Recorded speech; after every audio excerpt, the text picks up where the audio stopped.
got you down here in Essex eventually.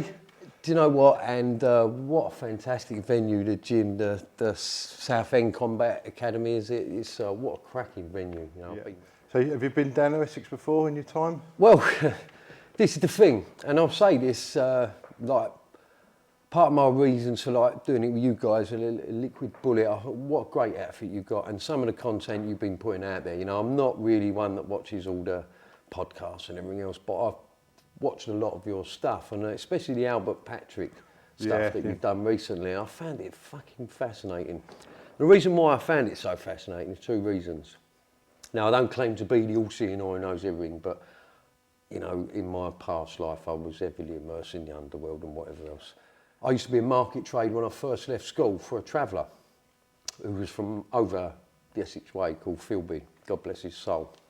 And Philby was very pally with who at that time was the governor of that area, Tommy Lee. Yeah. So I went in that Raquel's a bit whatever else. Now, I'm not claiming to be one of the Essex boys like some fucking people do, I'm not.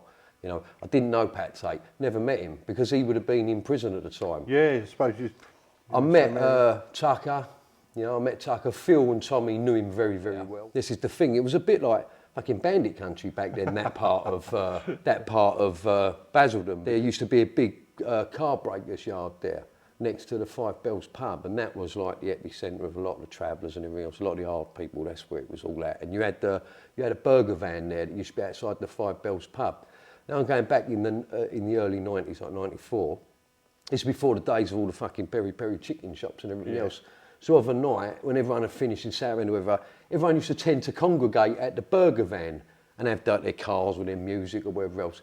And that's how I got to know Craig Rolfe, because Craig Rolfe, he was a similar age to myself, and he used to always be there. Yeah, so I got to speak to him a few times and have a little bit to do with him. And it was actually quite sad, like a year later when it happened and he got killed. I thought, what an innocent victim, because he definitely wouldn't have been the target. Not that I'm sort of in the know.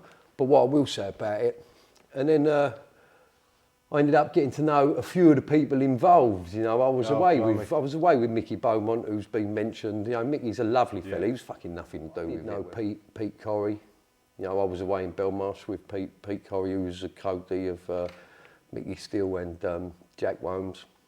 And Pete, you know, he never gave me the impression he was anything like in that world. But I've spent 7 years of my life out of the 16 years I spent in prison in maximum security conditions. You know, I've been a Category A prisoner in high security prison. So I've met a lot of the people you read about and whatever else, and you sort of sense it. Just because someone smuggles a bit of puff, it don't make them a fucking murderer. No, that's right, no. You know, it doesn't make them a murderer. It's from listening to your Albert Patrick stuff and all that, and I think, what a switched on bloke with the evidence. And I honestly believe that if they went on trial today, in today's world, be a different they would have walked it. They would have gotten a unanimous not guilty. And to be convicted on the evidence of a fucking wrong-un, you know, a known police informer who was just a complete fucking idiot, do I think they would have been stupid enough to have him involved? Would they? Bollocks. I'll just read through it. And do you know what makes me say they're innocent?